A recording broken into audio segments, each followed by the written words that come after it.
Hello my dear listeners, in today's video I will be covering the COMEX inventories. I will be covering the premiums around the world. I will be covering projection of my projection for the silver price based on gold silver ratio. And at the end I have interesting statistic about global silver stackers, how many ounces they hold. 624 January silver, which is not the front month. So he says he notes here on January 7th, holders of 1,624 January 2026 silver contracts, so 5,000 ounces per contract. They received delivery of 8.1 million ounces of silver delivery warrants for COMEX warehouses, with JP Morgan delivering 99% of the total to numerous stoppers, receivers of the metal. So the interesting thing is, Clive, and you know that, is the January contract is not really the most traded one. We never really see this happening. And he notes as well, which is interesting, that the open interest as well went up. So it says here, what's interesting is that despite this contract delivery yesterday, the open interest for January increased by 1,431, ending the day with an open interest of 2,155. What that means is that someone went in there and bought probably another 1,431, or several people. Now there is delivery notices issued on COMEX for 8.12 million of ounces, which is very high for January. I checked the statistics for previous year, and the highest month was 4 million ounces, and usually it's between 2 and 3 million ounces. So already 8 million is high, and it's not the end of it. But we most likely going to see this total delivery notes increasing anyway. Backwardation, when the market participants are willing to pay higher premium for immediate delivery, and they don't want to wait. Most important factors that influence in how you can manage the supply tightness of the physical market. So you have COMEX Registered Inventory Levels. They are at 119 million ounces, because the silver game rules are changing very, very drastically. So it's going to be very hard to get. So once I think these numbers are depleting, that's going to be it, most likely. And looks like more and more the industrials are going direct to miners to source their silver, and the people, like countries, start to nationalize it. Watching the Mexican production should be falling from 200 million ounces to 180 million ounces in 2026, because they're not issuing more permits. Despite the China is tightening, the exports, and they refine 60 to 70% of the world produce minus silver. Okay, now physical premiums over spot. Japan is the highest. Dubai actually was very cheap, but it spiked very high.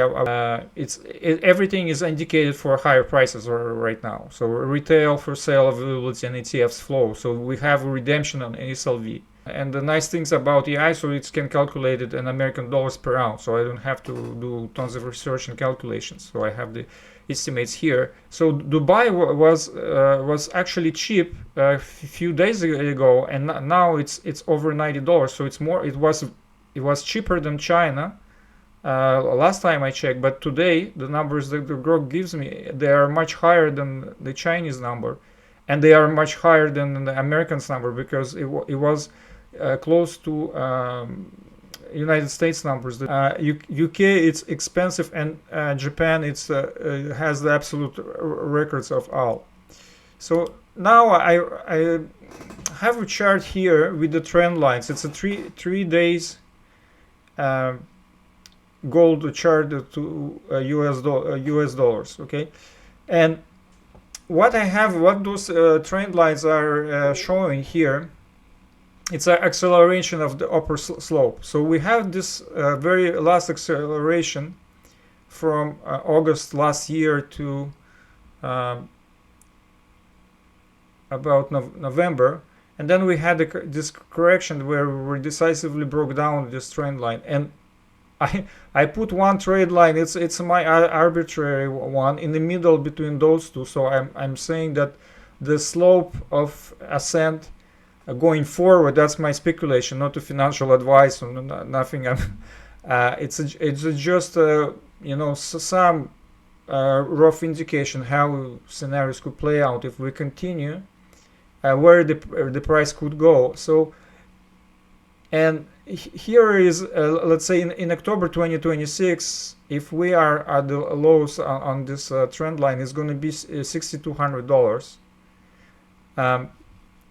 And now I would like to do something interesting with the gold and silver ratio, because that's the weekly chart of the gold silver ratio. There's no point using any indicators on this, because it's not something that actually trading, but but we can see the slope of descent. It's really plummeting right now. Last time we see that rate of falling from very high level after the COVID crisis. Okay, so we had this slope of ascent, but now we broke multi-year records.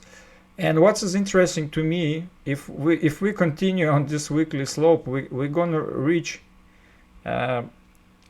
32. Well, I estimated 32 will be the level where is lots of people, lots of silver stackers will want to become a gold stackers. But this is a rough estimate, where it's like, you know, average.